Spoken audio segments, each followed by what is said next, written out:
Hello friends, study with Krishna channel में एक बार आपका फिर स्वागत है।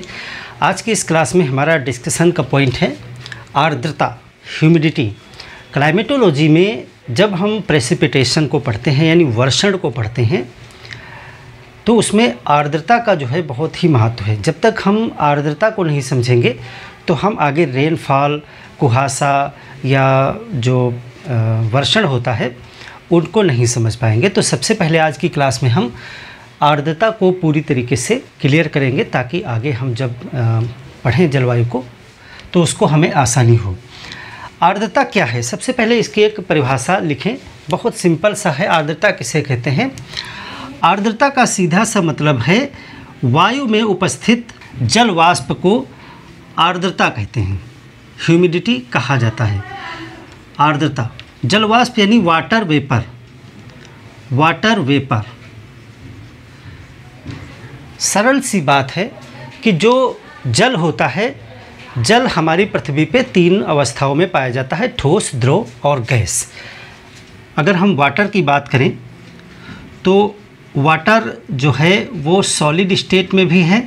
सॉलिड स्टेट में आपको आइस के रूप में मिलता है, लिक्विड स्टेट में भी आपको मिलेगा यानी वाटर के रूप में, और गैसियस स्टेट में भी वाटर होगा, उसको वाटर वेपर कहा जाता है, वाटर वेपर।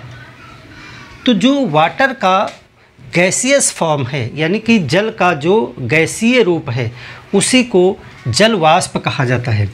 अगर हम जल वाष्प पूछें कि क्या है, आपसे पूछा जाए तो जल वाष्प के विषय में आप लिखेंगे जल का गैसीय रूप। गैसीय रूप क्या कहलाता है? जल वाष्प। और इसी जल वाष्प को जो वायु में उपस्थित रहती है इसी को हम ह्यूमिडिटी कहते हैं, नमी कहते हैं या मॉइस्चर कहते हैं। आपको अलग अलग क्षेत्रों में, दुनिया के अलग अलग क्षेत्रों में आपको हवा में नमी की मात्रा अलग अलग मिलेगी। यानी कि आप कह सकते हो कि स्थान के अनुसार जो है ह्यूमिडिटी जो है वो परिवर्तित रहती है।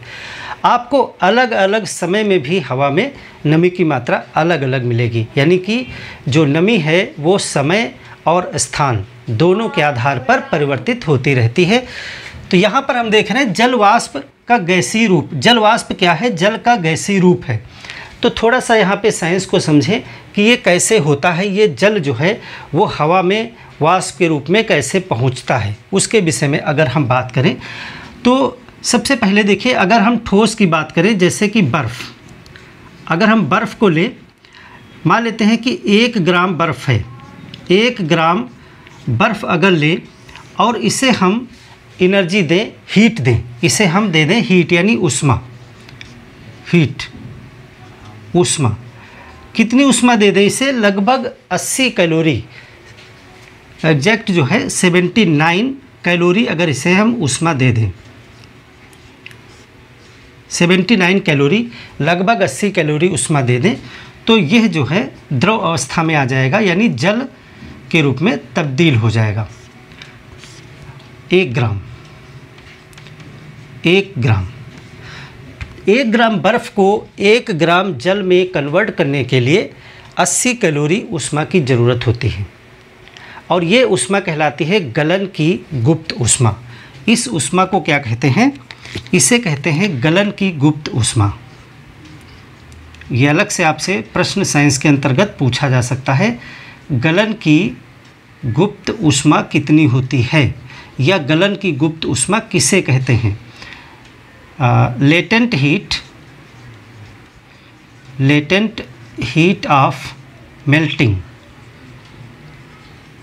अगर आपसे अलग से प्रश्न ही आ जाए गलन की गुप्त उष्मा क्या होती है तो किसी ठोस को, देखिए यहाँ पर बर्फ़ और जल की बात की जा रही है लेकिन अगर हम इसकी एग्जैक्ट परिभाषा देखें तो किसी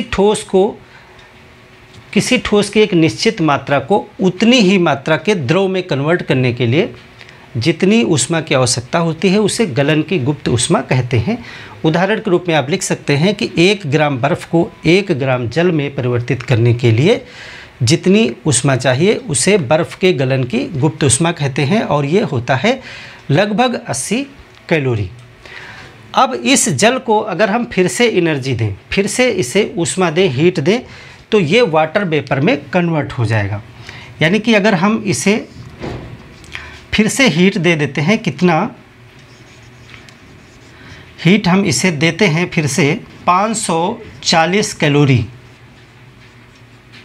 लगभग आप कह सकते हो 600 कैलोरी के आसपास, 540 कैलोरी इसे अगर ऊष्मा हम दे देते हैं तो ये जल जो है वो जल वाष्प में तब्दील हो जाएगा, यानी गैस के रूप में आ जाएगा, वाटर वेपर के रूप में आ जाएगा।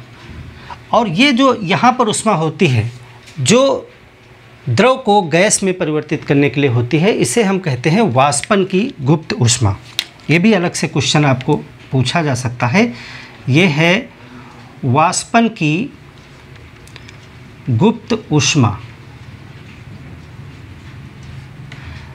लेटेंट हीट ऑफ वाष्पराइजेशन, वाष्पन की गुप्त ऊष्मा। वाष्पन की गुप्त ऊष्मा किसे कहते हैं? एक निश्चित मात्रा के द्रव को गैस फॉर्म में कन्वर्ट करने के लिए जितनी ऊष्मा की ज़रूरत होती है उसे वाष्पन की गुप्त ऊष्मा कहते हैं। अगर जल के संदर्भ में बात करें तो 540 कैलोरी प्रति ग्राम होती है, 1 ग्राम जल को इतनी ऊष्मा चाहिए। तो इस तरह से जो है जल जलवाष्प में कन्वर्ट होता है। ये ऊष्मा कहाँ से आती है? ये सौर विकिरण से आती है, सूर्य की एनर्जी से जो पृथ्वी पर, समुद्र में, सागर में या जलाशय, नदियाँ, तालाब, मिट्टी में जो जल होता है वो वाष्पीकृत होता है और धीरे धीरे ये हवा में पहुँचता है और इसी को कहा जाता है आर्द्रता, नमी। तो आशा है आप इस चीज़ को समझ गए होंगे। अगर हम थोड़ी सी और सी बात करें, अगर ये एनर्जी हम दे रहे हैं, एक स्टेट से दूसरे स्टेट में पदार्थ कन्वर्ट हो रहा है, तो यदि इतनी ही ऊर्जा मुक्त हो जाए तो यह एक्शन रिवर्स हो जाएगा। यानी कि अगर जलवाष्प से हम जलवाष्प को ठंडा कर दें, यानी कि इसमें से ऊष्मा निकाल लें, तो ये फिर से जल में कन्वर्ट हो जाएगा। जैसे कि उदाहरण के लिए अगर हम जल वाष्प से एनर्जी को बाहर कर दें, यानी इसे ठंडा कर दें, इसमें से ऊष्मा बाहर कर दें, तो ये जल वाष्प पुनः जल में कन्वर्ट हो जाएगा। यानी कि ये क्रिया उल्टा भी हो सकती है।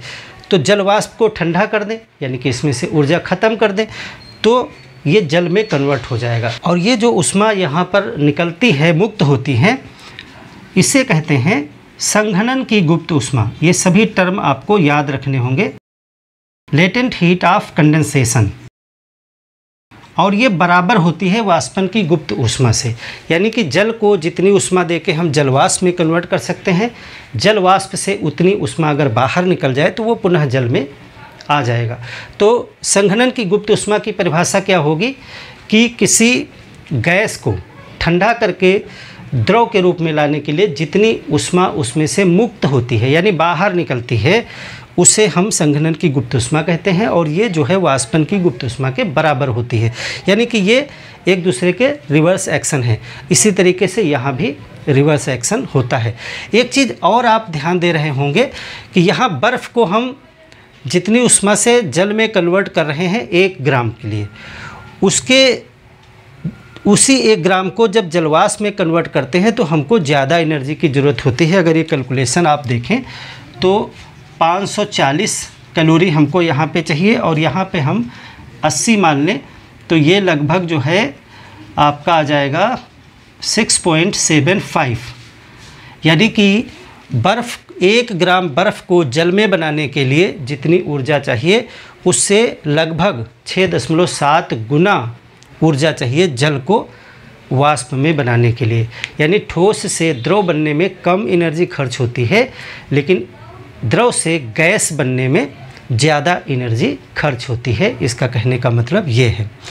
यहाँ पर आपने ये भी चीज़ समझ ली, और ये चीज़ बहुत ही ज़्यादा आवश्यक है समझना, क्योंकि जब हम वर्षण को पढ़ेंगे तो पानी बरसना जो होता है, चाहे वो किसी रूप में बरसे, वो वायु की नमी होती है वही बरसती है। तो वायु में जो जलवाष्प है वो जब जलवाष्प ठंडी होगी उसमें से ऊर्जा बाहर निकलेगी, तभी वो फिर जल बन जाएगा और वो बरसने लगेगा।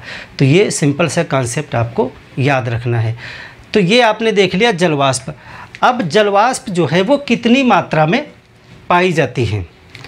तो अगर हम वायु के संगठन को जब हम पढ़ रहे थे पिछले चैप्टर में, आप देखेंगे वायु का संगठन,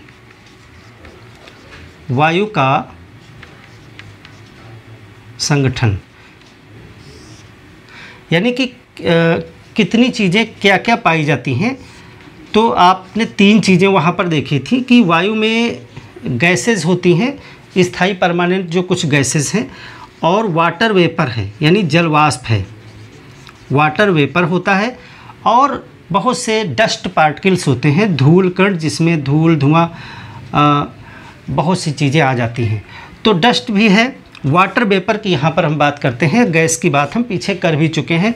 अगर गैस में आप देखो तो नाइट्रोजन यहाँ पे 78.1% के आसपास रहता है, ऑक्सीजन जो है वो आपका 20.9 के आसपास रहता है, और आर्गान होती है इसके बाद में, आर्गान जो है वो 0.93% के लगभग, और कार्बन डाइऑक्साइड जो है वो 0.03% होती है।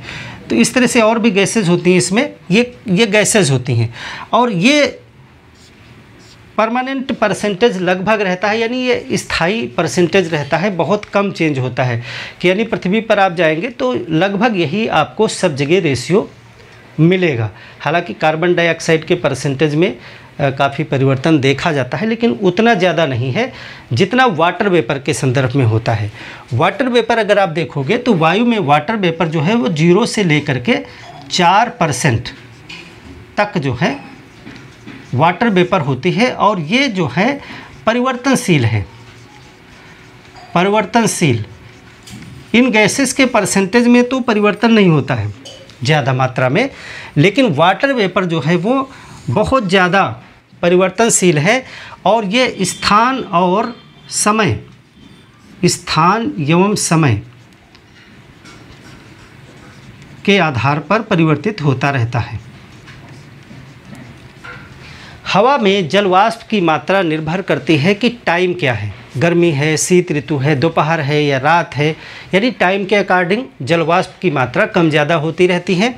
और स्थान के आधार पर भी, विषुवत रेखा पे हैं, ऊंचाई पे हैं या कम ऊंचाई पे हैं, धरातल पे हैं, पर्वत पे हैं, जहाँ यानी स्थान के आधार पर भी वाटर वेपर के प्रेजेंट जो है वो हवा में तब्दील होती रहती हैं।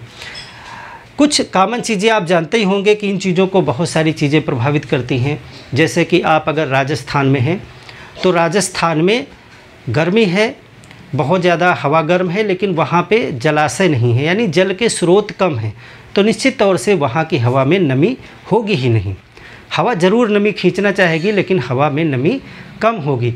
लेकिन वहीं अगर आप समुद्र के किनारे तटीय क्षेत्रों में चले जाएंगे तो समुद्र का पानी वहाँ बहुत ज़्यादा मात्रा में उपलब्ध है, इसलिए हवा में नमी ज़्यादा होगी। हवा गर्म होगी, नमी को खींचेगी, तो वहाँ पे आपका ह्यूमिडिटी ज़्यादा होगी। अगर विषुवत रेखा के आसपास हैं, कर्क मकर रेखा के आसपास हैं, तो यहाँ पे मतलब भर की गर्मी रहती है, और गर्म हवा के अंदर जो है नमी को धारण करने की क्षमता ज़्यादा होती है, वो ज़्यादा नमी खींच लेती है, इसलिए इन क्षेत्रों में आपको ज़्यादा नमी मिलेगी। अगर आप ध्रुवीय क्षेत्रों में चले जाओगे तो वहाँ पे नमी जो है वो कम मिलेगी आपको वायु में। इसी तरीके से अगर ऊंचाई की बात करें तो धरातल के क्षेत्र में जलवाष्प ज़्यादा मिलती है। जैसे जैसे हम ऊपर जाते जाएंगे जलवाष्प की मात्रा जो है वो कम होती चली जाएगी।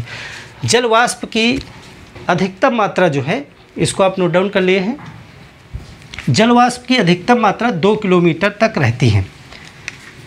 इस चीज़ को भी आप नोट डाउन करें। देखिए जो वितरण है, अगर जलवाष्प के वितरण की बात करें कैसे होता है वितरण, तो देखिए ऊपर जाने पर एक पॉइंट ये लिख लें, ऊपर जाने पर जल वाष्प की मात्रा कम होती जाती है। यानी कि अगर आप धरातल पे हैं तो यहाँ पर ह्यूमिडिटी भी ज़्यादा होगी, और अगर आप पर्वत पे चढ़े जाते हैं 2 किलोमीटर 3 किलोमीटर ऊपर पहुँच जाते हैं तो जल वाष्प की मात्रा धीरे धीरे घटती जाएगी। पहला कंडीशन ये। दूसरा देखें, अगर आप विषुवत रेखा से ध्रुव की तरफ बढ़ते हैं, विषुवत रेखा से ध्रुव की तरफ जाने पर, ध्रुव की तरफ जाने पर जल वाष्प की मात्रा घटती है। ये पृथ्वी आपकी है, ये विषुवत रेखा है, कर्क रेखा, मकर रेखा, इसी क्षेत्र में सर्वाधिक जलवाष्प की मात्रा पाई जाती है। जब आप ध्रुव क्षेत्र पे पहुंचोगे तो वहाँ पर जलवाष्प की मात्रा जो है वो हवा में कम पाई जाएगी, क्योंकि अपेक्षाकृत ठंडा स्थान है। क्योंकि जब गर्म हवा होती है तो वो नमी को ज़्यादा सोखती है। आगे हम अभी जब पढ़ेंगे तो आर्द्रता जो है वो किस तरीके से तापमान के आधार पर बदलती है वो भी हम आगे देखेंगे अभी। तो ये हो गया आपका वितरण। अच्छा, अब एक चीज़ बात करते हैं कि ये जलवाष्प जो है वो कैसे, किन स्रोतों से पहुंचती है। आपने प्रक्रिया को जान लिया कि कैसे जलवाष्प बनती है। अब इसके स्रोत की बात कर लेते हैं कि कौन कौन जगह से जो है जलवाष्प पहुंचती है हवा में। तो स्रोत की बात कर लेते हैं। स्रोत,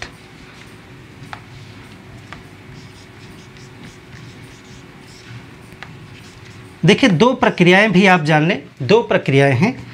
एक तो वाष्पीकरण की प्रक्रिया है, वाष्पीकरण, इवेपोरेशन, और दूसरा होता है वाष्पोत्सर्जन, वाष्पोत्सर्जन यानी ट्रांसपीरेशन, ट्रांसपीरेशन। ये दो प्रक्रियाएं पृथ्वी पे हर समय चलती रहती हैं और इन्हीं प्रक्रियाओं के परिणाम स्वरूप जो है वो जलवाष्प पहुंचती रहती है आपके वायु में। वाष्पीकरण क्या है? वाष्पीकरण है जल का वाष्प में बदलना, वाष्प में बदलना। अभी आपको हमने समझाया कि किस तरीके से जल वाष्प में बदलता है। ये किस तरीके से होता है? सौर विकिरण से, सौर विकिरण, सोलर रेडिएशन। सूर्य का प्रकाश जल पे पड़ा और जल जो है वो वाष्प में कन्वर्ट हो गया। कहाँ कहाँ से होता है? ये महासागर से होता है। महासागर लगभग 84% जो है वो महासागरों से ही होता है। सागर, महासागर, इन क्षेत्रों से, यानी कि वायु में जितनी भी नमी है वो ज़्यादातर महासागर क्षेत्र से ही आती है। और महाद्वीप से,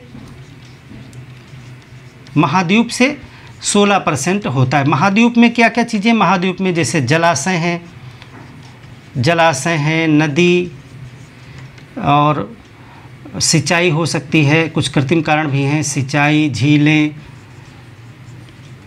तालाब, कृत्रिम झीलें, प्राकृतिक झीलें, तालाब हैं, बांध के पीछे तालाब, यानी जो भी जल के स्रोत हैं महाद्वीप पे, महाद्वीप क्षेत्र में जो भी जल हैं उनसे 16% और महासागर, सागर इत्यादि से 84% जलवाष्प जो है वो सूर्य के प्रकाश से वाष्पीकृत होकर के, वेपराइज होकर के हवा में पहुंचती है। दूसरा एक तरीका होता है वाष्पोत्सर्जन से। वाष्पोत्सर्जन कहाँ से होता है? ये वनस्पतियों से होता है। वनस्पतियाँ, वनस्पतियाँ की जो है जड़ें जो होती हैं वो पानी को सोखती हैं। वनस्पतियाँ जो हैं उसकी जो जड़ें हैं वो पानी सोखती हैं, सोख कर पत्तियों से बाहर निकालती हैं, वाष्पीकृत करती हैं, पत्तियों से वाष्पीकृत करती हैं, करती हैं। इसको ट्रांसपीरेशन कहा जाता है। तो इस माध्यम से भी नमी जो है वो हवा में पहुंचती है। इसीलिए जिन क्षेत्रों में आप देखोगे वनस्पतियां ज़्यादा हैं, घास फूस, पेड़ पौधे ज़्यादा हैं, वहाँ पे ह्यूमिडिटी भी ज़्यादा होगी, क्योंकि उस स्थान पे दोनों प्रक्रियाएं चल रही हैं। ये स्रोत का मतलब है स्रोत, किन किन स्रोतों से पहुंचता है जल हवा में। तो वाष्पीकरण का मतलब सीधे कोई पानी भरा हुआ है, उसके ऊपर प्रकाश पड़ा और वो हवा में पहुंच गया गैस बन करके, लेटेंट हीट प्राप्त करके। और ये जो है वनस्पतियों, पेड़ पौधों के द्वारा जो है उसकी जड़ें धरती से पानी सोखती हैं और वो पानी पत्तियों के माध्यम से वाष्पीकृत होता है, बाहर फेंकती हैं, वो वाष्पीकृत हो जाता है पानी। इसको कहते हैं ट्रांसपीरेशन यानी वाष्पोत्सर्जन। इन दोनों ही प्रक्रियाओं के फलस्वरूप जो है वाटर वेपर पहुंचती है हवा में। तो आप वाटर वेपर के विषय में समझ गए क्या होता है। और यही वाटर वेपर जो हवा में होती है उसे क्या कहते हैं? आर्द्रता कहते हैं। अब चलिए आर्द्रता पे थोड़ा सा और डीप डिस्कशन करते हैं। तो जैसा हमने बताया कि जैसे जैसे हम ऊपर जाते हैं वैसे वैसे जलवाष्प की मात्रा कम होती जाती है। धरातल से 2 किलोमीटर की ऊंचाई तक सर्वाधिक जलवाष्प पाया जाता है। इसके ऊपर बहुत कम जलवाष्प होती है। चलिए हम जलवाष्प को समझ गए और हमने पहली लाइन लिखी थी, वहीं पे आ जाते हैं कि वायु में उपस्थित जलवाष्प को आर्द्रता ह्यूमिडिटी कहते हैं। सिंपल सी बात है। और जलवाष्प क्या है उसकी पूरी प्रक्रिया हमने समझाई कि ये जलवाष्प हवा में कहाँ से और क्यों पहुँच जाती है। यहाँ तक क्लियर है। चलिए ह्यूमिडिटी पे हम बात करते हैं थोड़ा सा और।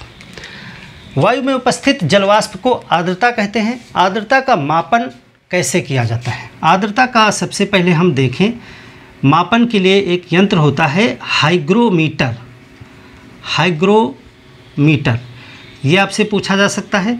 और मात्रक यूनिट भी पूछी जा सकती है। तो यूनिट होती है ग्राम प्रति घन मीटर। ग्राम प्रति घन मीटर।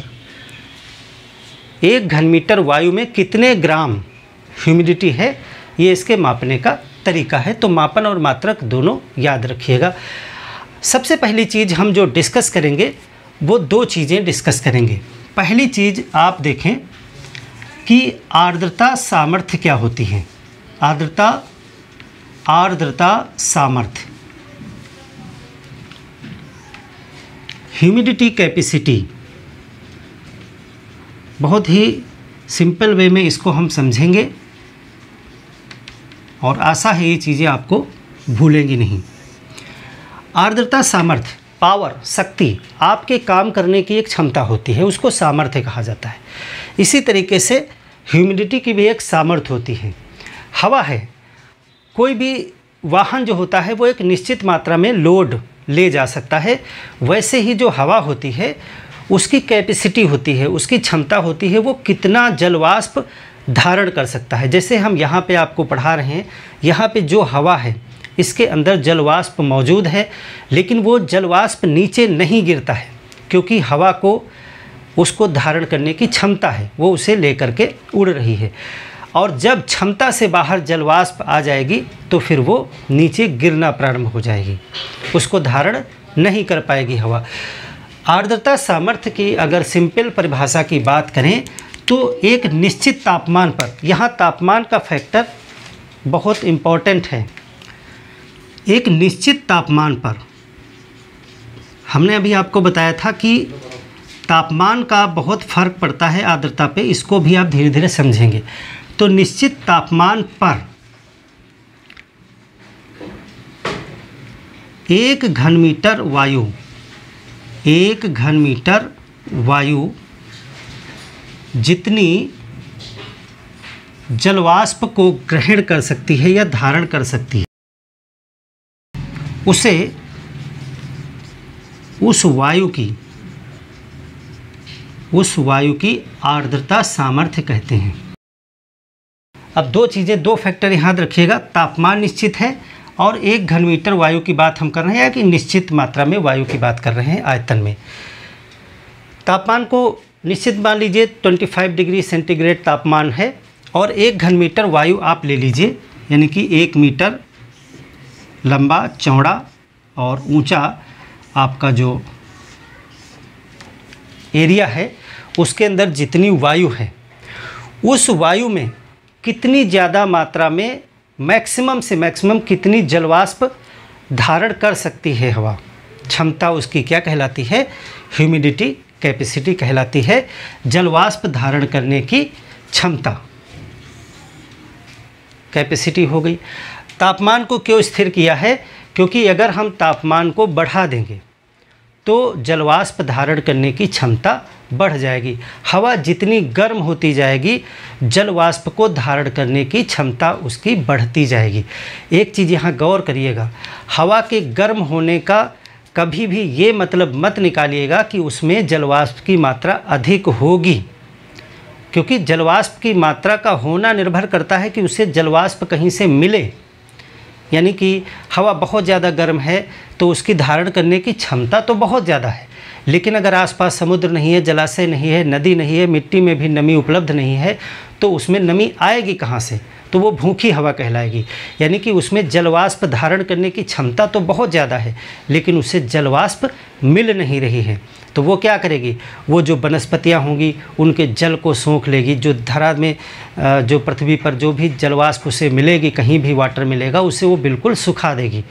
तो आप राजस्थान या ऐसे क्षेत्रों में जाओगे जहाँ बहुत ज़्यादा गर्म हवा है, लेकिन वहाँ रेगिस्तान में नमी नहीं है, तो वहाँ पे हवा नम नहीं होगी, यानी उसमें ह्यूमिडिटी नहीं होगी।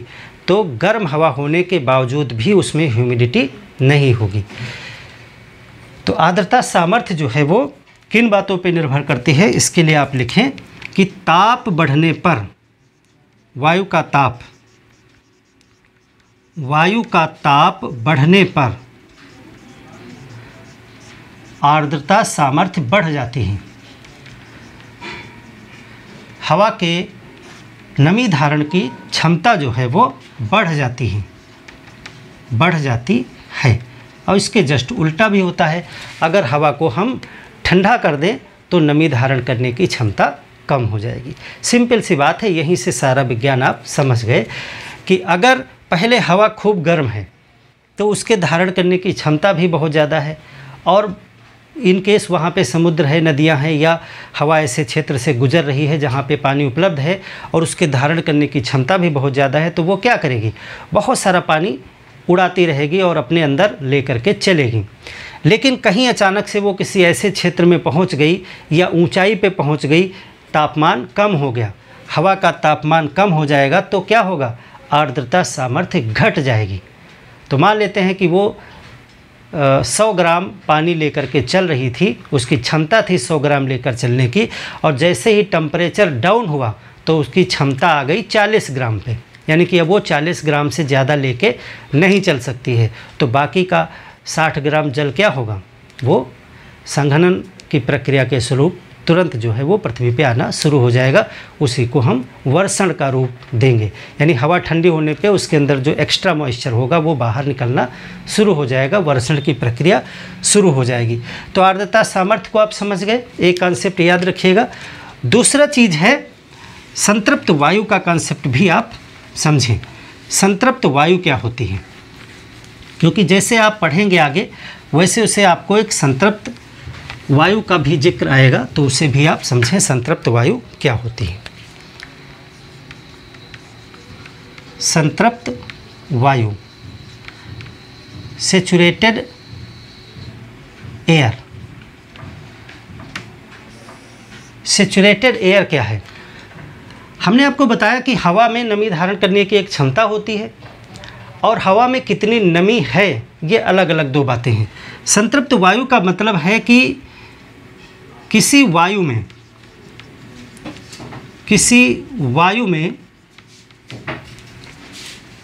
यदि उसकी आर्द्रता क्षमता, यानी जितनी वो धारण कर सकती है, आर्द्रता सामर्थ्य के बराबर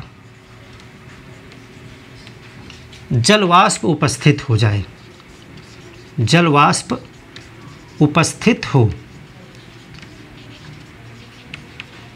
तो वह संतृप्त वायु कहलाती है। संतृप्त वायु, सैचुरेटेड एयर कहलाती है। सिंपल सी बात है, हमने अभी आर्द्रता सामर्थ्य को समझा। अगर कोई हवा 100 ग्राम नमी को धारण करने की क्षमता रखती है और सिचुएशन ऐसी बनती है कि उसके अंदर 100 ग्राम नमी आ भी जाए, यानी उसको मिल जाए नमी खींचने के लिए, तो वो 100 ग्राम धारण कर सकती है, तो 100 ग्राम खींच लेगी, बराबर हो गई उसकी क्षमता, और उसके अंदर जो नमी आई वो बराबर हो गई, तो उस वायु को कहेंगे संतृप्त वायु कही जाती है। ये भी तापमान पर निर्भर है, यानी तापमान घटा बढ़ा दोगे तो ये कंडीशन भी अलग हो जाएगी। तो संतृप्त वायु जो है वो एक जिस न्यूनतम तापमान पे ये घटना होती है उसे ओसांक कहा जाता है। ये लाइन लिख लें कि जिस न्यूनतम तापमान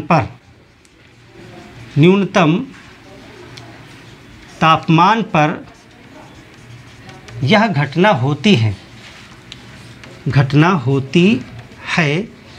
उसे ओसांक कहते हैं। ओसांक मतलब ड्यू पॉइंट कहते हैं। सिंपल सा है कि यदि 15 डिग्री सेंटीग्रेड पे कोई हवा संतृप्त हो गई, 15 डिग्री सेंटीग्रेड पे कोई हवा 50 ग्राम वाटर वेपर को धारण कर सकती थी और 50 ग्राम उसके अंदर आ गई, उसको मिल गया मतलब भर का भोजन, तो कहेंगे कि हवा संतृप्त हो गई। और 15 डिग्री को क्या कहेंगे, उस हवा का ड्यू पॉइंट कहेंगे, यानी 15 डिग्री सेंटीग्रेड पे वो संतृप्त हो गई। तो संतृप्त वायु को भी आप समझ गए। वायु की संतृप्तता को हम तापमान को घटा बढ़ा करके बदल सकते हैं। यानी कि अगर कोई हवा में नमी उसकी सामर्थ्य के बराबर नहीं है, मान लेते हैं कि उसके धारण करने की क्षमता 100 ग्राम है लेकिन उसके अंदर है 50 ग्राम ही, तो अगर हम उस हवा का तापमान ही कम कर दें तो क्या होगा, हवा संतृप्त हो सकती है। कैसे, जब तापमान को हम गिरा देंगे तो उसके धारण करने की क्षमता 50 ग्राम रह जाएगी और 50 ग्राम उसमें हवा में नमी थी ही, तो दोनों बराबर हो जाएंगे, तो वह हवा संतृप्त हो जाएगी। इसका मतलब है कि तापमान को कम करके वायु को संतृप्त किया जा सकता है, वायु को संतृप्त कर सकते हैं और तापमान बढ़ा करके उसकी संतृप्तता को समाप्त भी किया जा सकता है। ये भी कॉन्सेप्ट आप समझ लीजिए सिंपल उदाहरण से। एक हवा समुद्र के ऊपर से गुजर रही है और मान लेते हैं कि उसका टेम्परेचर है 25 डिग्री सेंटीग्रेड। ये हवा गुजर रही है और ये हवा 50 ग्राम नमी खींच लेती है। 50 ग्राम नमी यानी जब तक वो समुद्र के ऊपर रहेगी तभी तक तो खींचेगी, लेकिन इसकी क्षमता यानी 50 ग्राम वो खींच लेती, लेकिन इसकी क्षमता जो है वो 100 ग्राम है। 100 ग्राम इसकी क्षमता है, लेकिन इसे 50 ग्राम ही मिल पाया, तब तक हवा जलाशय के ऊपर से गुजर के महाद्वीप क्षेत्र में पा गई, थोड़ी बहुत और उसे मिल रही है। यानी कि ये हवा संतृप्त नहीं है, भूखी है। 100 ग्राम इसे चाहिए था 25 डिग्री सेंटीग्रेड के हिसाब से और उसे 50 ग्राम ही मिल पाया है, तो 50% इसमें है, 50% इसमें कम है। अब ये हवा आगे पहुंची और ये किसी पर्वत पे चढ़ने लगी हवा, ये किसी पर्वत पे इस तरह से टकरा करके ऊपर जाने लगी। और पीछे आपने चैप्टर में पढ़ा होगा कि जैसे जैसे ऊपर हम जाते हैं तो नॉर्मल लैप्स रेट होता है, सामान्य ह्रास दर 6.5 डिग्री सेंटीग्रेड तापमान गिरता जाता है प्रति किलोमीटर। तो ऊपर जाएंगे तो तापमान कम होता जाएगा और तापमान कम होने पर क्या होगा, इसके नमी धारण करने की क्षमता भी कम होती जाएगी। एक सिचुएशन ऐसी आएगी कि ये हवा मान लेते हैं कि 15 डिग्री सेंटीग्रेड पे पहुंच गई। अब इसकी क्षमता जो पहले 100 ग्राम की थी वो 50 ग्राम ही रह गई, क्षमता इसकी 50 ग्राम धारण करने की रह गई। और इसके अंदर कितनी नमी लेके चल रही थी, 50 ग्राम लेके चल रही थी, तो 50 ग्राम बराबर 50 ग्राम हो गया। और यही हमने कहा कि किसी वायु में यदि उसकी आर्द्रता सामर्थ्य के बराबर नमी आ जाए, जलवाष्प आ जाए, तो उसे संतृप्त वायु कहा जाएगा। और तो यहाँ पे क्या हुआ, ताप कम हो जाने की वजह से बराबर हो गया, इसलिए ये हवा क्या हो जाएगी, संतृप्त हो जाएगी। और जैसे ही संतृप्त होगी तो उस टेम्परेचर को हम ओसांक कहेंगे और कंडेंसेशन की प्रक्रिया प्रारंभ हो जाएगी। अगर धूल का डस्ट पार्टिकल वहाँ मिल जाएंगे तो जलवाष्प जो है उससे लिपट करके जल के बूंदों में कन्वर्ट होना शुरू हो जाएगी और वर्षण प्रारंभ हो जाएगा। इसीलिए कहते हैं पर्वतों पे जाने पे हवा वर्षा करने लगती है। तो इसको आगे हम समझेंगे। आपने संतृप्त वायु को समझ लिया, संघनन को भी आप समझ लिए कि संघनन का मतलब होता है जल वाष्प का जल में कन्वर्ट होना। आगे हम इसको डिटेल में पढ़ेंगे जब वर्षण को पढ़ेंगे। आर्द्रता का मापन हमने आपको बताया हाइग्रोमीटर से किया जाता है। आर्द्रता को व्यक्त करने के लिए 3 तरीके होते हैं। आप कह सकते हो आर्द्रता के प्रकार भी कह सकते हो। मापन के आधार पर आर्द्रता के 3 प्रकार हैं। 3 प्रकार से इसको व्यक्त किया जाता है। पहला होता है निरपेक्ष आर्द्रता। निरपेक्ष आर्द्रता, एब्सोल्यूट ह्यूमिडिटी। एब्सोल्यूट ह्यूमिडिटी क्या है? 1 घनमीटर आयतन की वायु एक निश्चित तापमान पर जितनी आर्द्रता ग्रहण यानी जितनी जलवाष्प उसमें होती है उसे एब्सोल्यूट आर्द्रता कहा जाता है। देखिए इसे हम व्यक्त करते हैं ग्राम, इसे हम व्यक्त करते हैं ग्राम पर घन मीटर, ग्राम पर मीटर क्यूब, यानी कि ग्राम प्रति घन मीटर। 1 घन मीटर वायु में कितनी नमी है उसे निरपेक्ष आर्द्रता कहते हैं।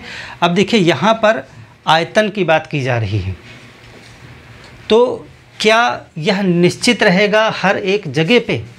अगर हम धरातल पे हैं, धरातल पे 1 घन मीटर ये हुआ, धरातल पे डेंसिटी वायु की ज़्यादा होती है तो यहाँ पे नमी ज़्यादा होगी। 1 घन मीटर वायु में ज़्यादा वायु आ जाएगी तो उसके अंदर ज़्यादा नमी भी होगी, साधारण सी बात है। अगर हम ऊपर चले जाएं और ऊपर 1 घन मीटर वायु हम लें तो क्या वहाँ पर भी निरपेक्ष आर्द्रता उतनी ही होगी जितनी नीचे है? नहीं, ऊपर जो है हवा का आयतन बढ़ जाता है, यहाँ डेंसिटी कम हो जाएगी। यहाँ डेंसिटी बहुत ज़्यादा है, हवा की डेंसिटी बहुत ज़्यादा है तो उसमें नमी भी बहुत ज़्यादा होती है। ऊपर जाने पे हवा की डेंसिटी कम हो जाएगी, इसलिए उसमें नमी भी कम होगी। तो आप इस तरह कह सकते हैं कि धरातल से अगर हम ऊपर जाएंगे तो निरपेक्ष आर्द्रता कम हो जाएगी, निरपेक्ष आर्द्रता कम हो जाएगी ऊपर जाने पर। ऊपर जाने पे निरपेक्ष आर्द्रता क्यों कम हो जाएगी? क्योंकि वहाँ पर वायु का घनत्व बहुत कम है। दूसरी चीज़ देखें, दूसरा जो प्रकार है यानी दूसरे प्रकार से जो व्यक्त करते हैं उसको कहते हैं विशिष्ट आर्द्रता, स्पेसिफिक ह्यूमिडिटी। विशिष्ट आर्द्रता, देखिए यहाँ पर हम आयतन की बात कर रहे थे, अब यहाँ पर हम वज़न की बात करेंगे। तो यहाँ पर 1 किलोग्राम 1 केजी वायु में उपस्थित 1 केजी वायु में उपस्थित जल वाष्प को विशिष्ट आर्द्रता कहते हैं, स्पेसिफिक ह्यूमिडिटी, विशिष्ट आर्द्रता कहते हैं। चीज़ वही है, यहाँ पर हम 1 घन मीटर की बात कर रहे थे यानी कि एक एरिया में कितनी हवा है, और यहाँ पर हम 1 किलो की बात कर रहे हैं। अब एरिया की बात नहीं कर रहे हैं, हम किलो की बात कर रहे हैं। इसको हम व्यक्त करेंगे ग्राम, कितने ग्राम है पर केजी, यानी कि ग्राम प्रति किलोग्राम। 1 किलो हवा में कितने ग्राम ह्यूमिडिटी है, इसको कहते हैं विशिष्ट आर्द्रता। अब यहाँ पर देखें, अगर यहाँ पे विशिष्ट आर्द्रता 1 किलो हवा में कोई भी नंबर ले लीजिए, मान लिया 10 ग्राम है धरातल पे, और ऊपर जाने पर क्या वह चेंज हो जाएगा, कम हो जाएगा? नहीं। यहाँ पे चूँकि हम किलो की बात कर रहे हैं, किलो की बात कर रहे हैं तो ये चेंज नहीं होगा। यहाँ पे मान लेते हैं कि 1 किलो हवा इतनी एरिया में हमें मिल गई और इस पर कुछ XYZ ग्राम ह्यूमिडिटी मिली। ऊपर जाएंगे डेंसिटी कम हो जाएगी तो हम इतने एरिया की हवा को तोलेंगे तब जाके 1 किलो होगा। तो जब हम एरिया बढ़ा लेंगे हवा को तो हमें उतनी ह्यूमिडिटी मिल जाएगी, यानी कि यहाँ पर कम एरिया में 1 किलो हवा मिल जाएगी और वहाँ हमें बड़े एरिया में 1 किलो हवा मिलेगी। तो हम 1 किलो हवा जब इकट्ठा करेंगे तो उसमें ह्यूमिडिटी उतनी ही मिल जाएगी, इसलिए ऊपर जाने पे इस पर फर्क ज़्यादा नहीं पड़ेगा जब तक कि तापमान में परिवर्तन ना किया जाए। और यहाँ पे आयतन की बात हो रही थी, इसीलिए कम हो जा रहा था। तीसरा जो प्रकार है वो सबसे ज़्यादा इम्पॉर्टेंट है और वही आपको जलवायु विज्ञान में सबसे सरल और सबसे सही तरीका होता है ह्यूमिडिटी को व्यक्त करने का, और उसी से आगे आपका पूरा कार्य चलने वाला है। उसको कहते हैं सापेक्षिक आर्द्रता। चलिए इसको ऊपर से लिखते हैं फिर से, क्योंकि इसमें आपको ज़्यादा पढ़ना है। इसको आप नोट डाउन कर लिए होंगे। सापेक्षिक आर्द्रता को हम समझेंगे क्योंकि यही आपको सबसे ज़्यादा आगे कार्य करेगा। ये जो मापने का तरीका है यही सापेक्षिक आर्द्रता, relative humidity RH, relative humidity, सापेक्षिक आर्द्रता। सापेक्षिक आर्द्रता का जैसा कि नाम है रिलेटिव ह्यूमिडिटी। रिलेटिव का मतलब है यहाँ पे अब कोई तुलना की जाएगी। तो आर्द्रता का ये मापन सबसे महत्वपूर्ण है, क्योंकि जब हम प्रेसिपिटेशन को पढ़ेंगे, वर्षण को पढ़ेंगे, रेनफॉल वगैरह को, तो हम देखेंगे कि सापेक्षिक आर्द्रता ही सबसे महत्वपूर्ण वहाँ पे टर्म आएगा, जिसको हम देख करके आगे कैलकुलेशन करेंगे। तो सापेक्षिक आर्द्रता कैसे निकाली जाती है? हमने अभी पहले आपको बताया था कि हर एक तापमान की वायु की एक क्षमता होती है आर्द्रता को धारण करने की, जलवाष्प को धारण करने की, और हर एक वायु में जलवाष्प उपस्थित होती है, उसकी मात्रा एक अलग चीज़ है, यानी कि उसकी धारण करने की क्षमता एक अलग फैक्टर है, और उसमें जितनी जलवाष्प उपस्थित है वो एक अलग फैक्टर है। तो उन्हीं दोनों का अनुपात जब हम कर लेते हैं तो परसेंटेज में सापेक्षिक आर्द्रता निकल के आ जाती है। सिंपल सा है कि देखिए, सबसे पहली चीज़ है तो निश्चित तापमान पर, एक निश्चित तापमान आप ले लीजिए, एक निश्चित तापमान पर एक निश्चित आयतन की वायु, एक निश्चित आयतन की वायु में उपस्थित जलवाष्प एवं उसकी आर्द्रता सामर्थ्य का अनुपात सापेक्षिक आर्द्रता कहलाता है। इसको प्रतिशत में व्यक्त करते हैं। देखिए, यहाँ पर दो चीज़ें आपको ध्यान रखनी है कि यहाँ पे तापमान को स्थिर रखना है और आयतन को स्थिर रखना है। जितनी एरिया की एयर पहले हम लेंगे और एक निश्चित टेम्परेचर पे उसी पे कैलकुलेशन करना है, तभी सापेक्षिक आर्द्रता पता चलेगी। क्या करना है इसमें? एक निश्चित ताप पर वायु में जितनी आपकी आर्द्रता उपस्थित हो, यानी कि वायु में उपस्थित जलवाष्प, इसको भाग देना है उसी ताप पर, यानी ताप बदलना नहीं चाहिए, उसी ताप पर उसी वायु, यानी उतनी ही वायु का, उसी वायु की आर्द्रता सामर्थ्य, यानी ह्यूमिडिटी कैपेसिटी इंटू 100। अगर ये आप कर देंगे तो आपकी क्या निकल आएगी? सापेक्षिक आर्द्रता। ये इसका फार्मूला है, आर्द्रता। सापेक्षिक आर्द्रता निकालने के लिए आप एयर ले लीजिए। एयर में कितनी जलवाष्प है वो आप हाइग्रोमीटर से कैलकुलेट कर लीजिए। उसके बाद में उसी टेम्परेचर पे मैक्सिमम कितनी ह्यूमिडिटी उसमें आ सकती है उससे डिवाइड कर दीजिए, 100 कर दीजिए, तो आपको सापेक्षिक आर्द्रता पता हो जाएगी। अब सापेक्षिक आर्द्रता तापमान पे निर्भर करती है और आयतन पे भी निर्भर करती है।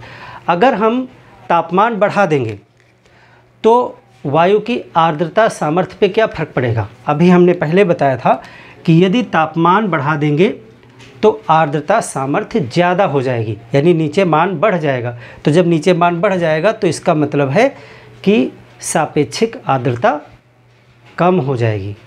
जैसे जैसे वायु का तापमान बढ़ता जाएगा वैसे वैसे सापेक्षिक आर्द्रता का मान घटता जाएगा। तो पॉइंट नोट करें कि तापमान बढ़ने पर, तापमान बढ़ने पर वायु की सापेक्षिक आर्द्रता, वायु की सापेक्षिक आर्द्रता घटती एवं ताप कम होने पर, वायु अगर ठंडी हो जाएगी होने पर सापेक्षिक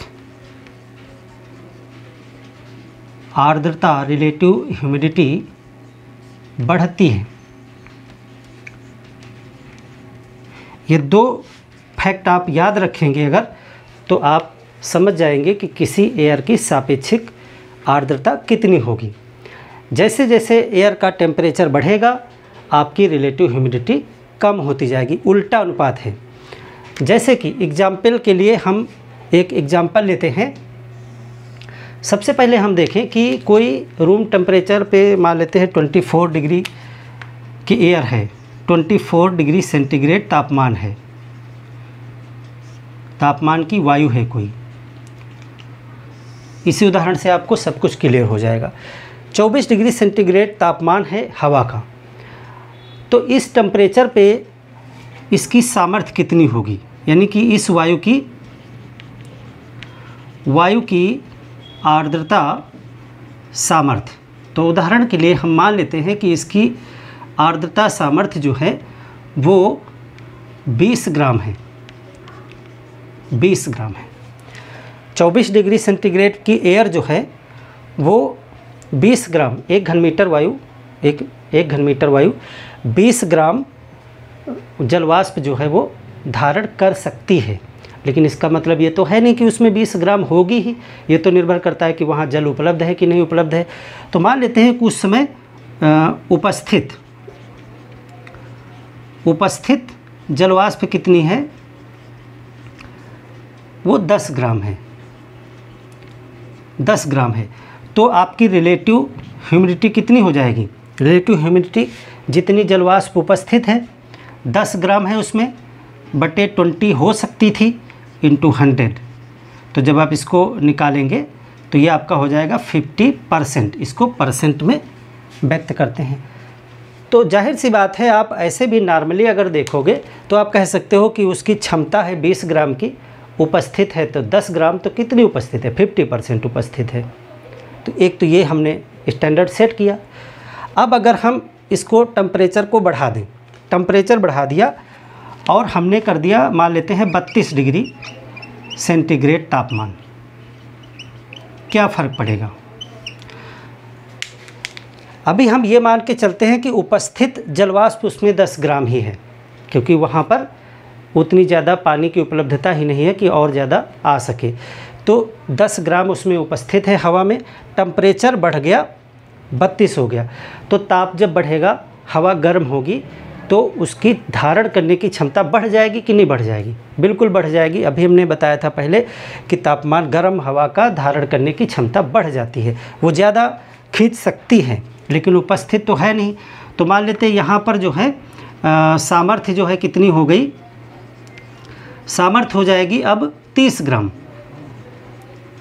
वो ज़्यादा खींच सकती है। लेकिन उपस्थित कितना होगा, उपस्थित है 10 ग्राम ही, उसको हम कांस्टेंट मान के चल रहे, 10 ग्राम उपस्थित है। तो अब रिलेटिव ह्यूमिडिटी कितनी निकलेगी, 10/30 × 100, ये लगभग 33.3%। तो आपने देखा कि तापमान बढ़ने पर सापेक्षिक आर्द्रता कम हो गई, और अगर तापमान घटा दें तो सापेक्षिक आर्द्रता बढ़ जानी चाहिए। चलिए तापमान को हम घटा देते हैं, तापमान को ले आते हैं 20 डिग्री सेंटीग्रेड पे। तो 20 डिग्री सेंटीग्रेड पे ऑटोमेटिक आपको पता है सामर्थ्य कम हो जाएगी, क्योंकि हवा ठंडी हो गई, ठंडी हवा की सामर्थ्य कम हो जाएगी। तो कम मान लेते हैं कि वो हो जाएगी 15। तो अब उपस्थित है उसमें 10 और सामर्थ्य हो गई 15 × 100, तो ये हो गई 75%। तापमान घटने पे रिलेटिव ह्यूमिडिटी कितनी हो जाएगी? 75%। तापमान को और कम कर दें, यानी हवा को और ठंडा कर दें। मान लेते हैं कि हवा को हम कर देते हैं 15 डिग्री सेंटीग्रेड, और 15 डिग्री सेंटीग्रेड पर सामर्थ्य और कम हो जाएगी, 10 ग्राम ही उसकी सामर्थ्य रह जाएगी। 15 डिग्री सेंटीग्रेड ताप कर दिया तो अब सामर्थ्य 10 ग्राम उपस्थित है, और सामर्थ्य भी 10 ग्राम ही हो जाएगी इंटू 100, तो ये हो जाएगा 100% रिलेटिव ह्यूमिडिटी। 100% relative humidity. जब 100% रिलेटिव ह्यूमिडिटी हो जाती है और उपस्थित जलवाष्प और धारण करने की क्षमता बराबर हो जाती है, तो इसको कहते हैं संतृप्त वायु। तो 15 डिग्री सेंटीग्रेड पर वो वायु क्या हो जाएगी? संतृप्त हो जाएगी, यानी संतुष्ट हो जाएगी, क्योंकि उसकी क्षमता भी 10 ग्राम है और उसमें उपस्थित जलवाष्प भी 10 ग्राम है, तो उसका सेचुरेशन हो जाएगा, 100% रिलेटिव ह्यूमिडिटी हो जाएगी और संघनन की प्रक्रिया स्टार्ट हो जाएगी, वर्षण प्रारंभ हो जाएगा। अब यहाँ पे एक चीज़ निकल के आती है कि वर्षण होने के लिए, संघनन होने के लिए वायु का संतृप्त होना ज़रूरी है, यानी कि उसकी क्षमता के बराबर उसमें जलवाष्प हो जाना ज़रूरी है। तो एक तो सिचुएशन ये हो सकती है कि यहाँ पर हवा का तापमान 25 डिग्री सेंटीग्रेड है। 25 डिग्री सेंटीग्रेड पर वायु में जितनी नमी धारण करने की क्षमता है, किसी प्रकार से उतनी नमी इसके अंदर पहुँच जाए, तो ये साधारणतया संभव नहीं हो पाता है। लेकिन मान लेते हैं कि यहाँ पर इसकी धारण करने की क्षमता है 50 ग्राम, लेकिन इसके अंदर नमी पहुँची 20 ग्राम, बाकी नमी उपलब्ध नहीं है, नहीं पहुँच पा रही है। अगर हम हवा को ही ठंडा कर दें तो इसकी धारण की क्षमता जो है वही 20 ग्राम क्षमता हो जाएगी, और नमी 20 ग्राम ऑलरेडी उसके अंदर पहुँच चुकी है, तो 20/20 100% पे रिलेटिव ह्यूमिडिटी आ जाएगी। इससे क्या होगा? हवा संतृप्त हो जाएगी। तो वर्षण होने की प्रक्रिया में यही घटित होता है कि पहले वायु गर्म होती है, गर्म वायु समुद्र के ऊपर से या जलाशय पे से गुजरती है, पहले वो पानी को खींचती है, यानी उसकी ह्यूमिडिटी बढ़ती चली जाती है, उसके अंदर जलवाष्प बढ़ती जाती है, और वो धारण भी कर सकती है क्योंकि वायु गर्म है। जैसे जैसे वो ठंडे क्षेत्र में पहुंचती है, ऊपर जाती है, पहाड़ पे पहुंचती है, या किसी भी कारण से, वो हम आगे पढ़ेंगे, हवा ठंडी हो जाती है। हवा ठंडी होने पे उसकी धारण करने की क्षमता कम हो जाती है, और जलवाष्प उसमें ऑलरेडी ज़्यादा पहुंच चुकी है, तो क्या होता है? जलवाष्प की मात्रा और धारण करने की क्षमता बराबर हो जाती है।